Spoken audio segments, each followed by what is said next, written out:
Hello বন্ধুরা, আজ আমি আপনাদের দেখাবো কিভাবে ভোটার কার্ড ডাউনলোড করবেন।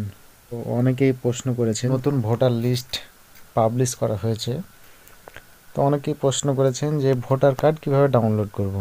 চলুন আমরা সরাসরি গুগল স্ক্রিনে চলে যাই। গুগলে গিয়ে টাইপ করবেন, দেখুন ভিও, দেখুন আমার চলে এসছে voter service portal. Voter service পোর্টালে করার পর ক্লিক করবেন। দেখুন আমি ক্লিক করলাম। ক্লিক করার পর ইলেকশন কমিশনের যে অফিসিয়ালি ওয়েবসাইট সেটা দেখুন চলে এসছে। এবার আমরা এখানে ক্লিক করব। ক্লিক করার পর পেজটি রিলোড হচ্ছে। পেজটি রিলোড হয়ে গেছে। এটা আমরা স্ক্রল ডাউন করব। স্ক্রল ডাউন করে দেখুন আমাদের কাছে এই যে একটা অপশন আছে ই ইপিক ডাউনলোড। ই ইপিক ডাউনলোড, এবার আমরা এখানে ক্লিক করব। দেখুন আমি ক্লিক করলাম। দেখুন এখানে একটা লগইন অপশন দেখাচ্ছে, ইন্টার রেজিস্টার মোবাইল নম্বর অথবা ইমেল আইডি বা এপিক নম্বর। দেখুন এখানে যে কোনো একটি দিতে বলছে, mobile number, email ID, EPIC number, আর এখানে পাসওয়ার্ড, আইডি এবং পাসওয়ার্ড দিয়ে দিচ্ছি। দেখুন আমি আমার আইডি পাসওয়ার্ড আমি দিয়ে দিলাম। তো দেখুন আমি আমার আইডি পাসওয়ার্ড এবং ক্যাপচার কোড বসিয়ে দেওয়ার পর এন্টার প্রেস করলাম। এন্টার প্রেস করলে দেখুন একটা আমার এই মোবাইলে এবার আমি ওটিপিটা বসিয়ে দেবো।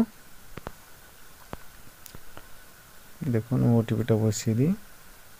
দেখুন ওটিপি বসার পর আমাকে ভেরিফাই অ্যান্ড লগইন অপশানে ক্লিক করতে হবে। দেখুন এবার আমি ভেরিফাই অ্যান্ড লগইন অপশানে ক্লিক করছি।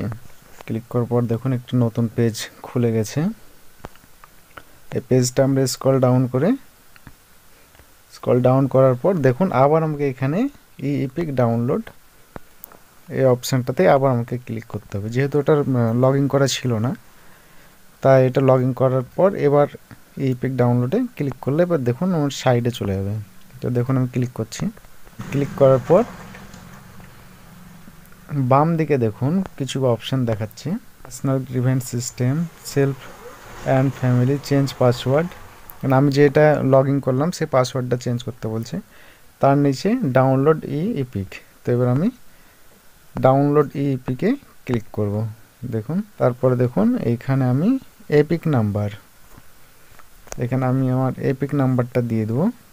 দেখুন এখানে দুটো জিনিস চেয়েছে, এখানে epic number, inter epic number এই জায়গাটায়, আর এখানে হচ্ছে রাজ্যের নাম।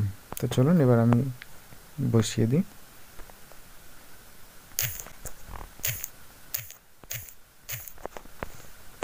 দেখুন আমি আমার ভোটার কার্ড নাম্বার বসিয়ে দিলাম। এবার আমি আমার রাজ্যের নাম সিলেক্ট করব। দেখুন আমার রাজ্যের নাম ওয়েস্ট বেঙ্গল সিলেক্ট করলাম। তারপর সার্চ বাটনে ক্লিক করব। দেখুন তার সার্চ বাটনে ক্লিক করার পর দেখুন এই নিচে আমার সমস্ত কিছু ডিটেলস দেখাচ্ছে।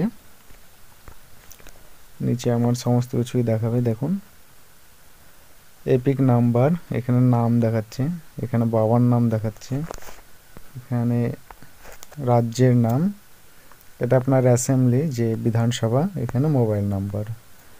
তো সমস্ত কিছু এখানে দেখাচ্ছে। এটা আমি আর একটু স্ক্রল ডাউন করে দেখুন আবার আর একটা ওটিপির অপশান দিচ্ছে, সেন্ড ওটিপি।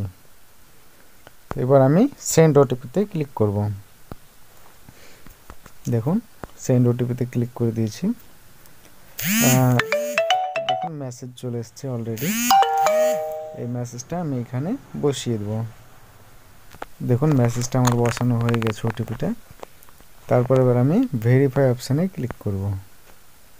দেখুন ভেরিফাই অপশানে ক্লিক করলে আমার এটা ডাউনলোড হয়ে যাবে, ডাউনলোড অপশান চলে আসবে। দেখুন আমি ভেরিফাই ক্লিক করলাম।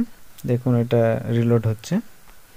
এই দেখুন অলরেডি আমার এখানে দেখাচ্ছে ওটিপি ভেরিফিকেশান ডান সাকসেসফুলি, ডাউনলোড ই ইপিক।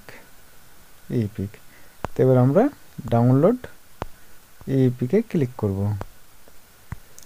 তো দেখুন এটা আমি ক্লিক করলাম, ক্লিক করার পর দেখুন অলরেডি যেহেতু আমার এটা ডাউনলোড করা আছে, তাই এটা দেখাচ্ছে যে পুনরায় আরেকবার ডাউনলোড করতে বলছে। হ্যাঁ, মানে যেহেতু আমার করা আছে, তো দেখুন আপনাদের সাথে আমি আরেকবার ডাউনলোড করছি। ডাউনলোড এগেন, দেখুন আমি ক্লিক করলাম, একটু ওয়েট করবেন, দেখেন এটা খুলে যাবে। এই দেখেন আমার এটা আমার এপিক কার্ড চলে এসছে, অর্থাৎ ভোটার কার্ড আমার ডাউনলোড হয়ে গেছে। এই দেখুন, দেখুন কি সুন্দরভাবে ভোটার কার্ড চলে এসছে। এই ছিল আজকের ভিডিও। তো আশা করি আপনারা কিভাবে ভোটার কার্ড ডাউনলোড করতে হয় সেটা বুঝতে পেরেছেন। তা আমার ভিডিওটা ভালো লাগলে লাইক, শেয়ার ও কমেন্ট করবেন। সকলেই ভালো থাকবেন, সুস্থ থাকবেন। Bye bye.